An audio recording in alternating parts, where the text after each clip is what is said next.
గెలిపించింది అతన్ని.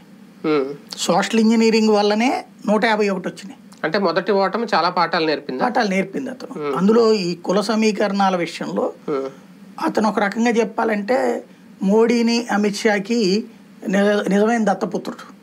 వాళ్ళు చేసేది ఏంటి ప్రతి రాష్ట్రంలో సోషల్ ఇంజనీరింగే కదా. కరెక్ట్ గా చెప్పాలంటే భారతీయ జనతా పార్టీ ఫార్ములాని ఆంధ్రప్రదేశ్లో తనమలు చేస్తున్నాడు. ఒరిజినల్ దత్తపుత్రుడు అనమాట ఇతను. అయ్యి ఇక్కడ అమలు చేయడం వలన ఏమైంది, సోషల్ ఇంజనీరింగ్ 2019లో చేయబట్టింది కదా 151 సీట్లు వచ్చింది. ఎంతమంది నాయకులు, పేరు ఊరు తెలియనటువంటి నాయకులు ఇవాళకి కూడా వాళ్ళు మళ్ళీ ఎదిగారా అంటే డౌటే.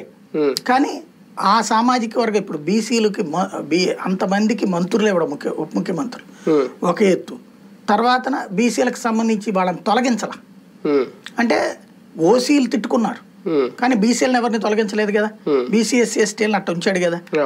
తద్వారా బీసీలను నేను బ్యాక్ బోన్ గా ఉంటున్నాను, బ్యాక్ బోన్ అనేటువంటి కాన్సెప్ట్ బాగా ప్రొజెక్ట్ చేసుకొచ్చాడు. ఇప్పుడు నెక్స్ట్ ఏమంటున్నాడు, బీసీ ఎస్సీ ఎస్టీ మైనారిటీ రాజ్యం అని చెప్తున్నాడు. ఇది వాళ్ళకి కళ.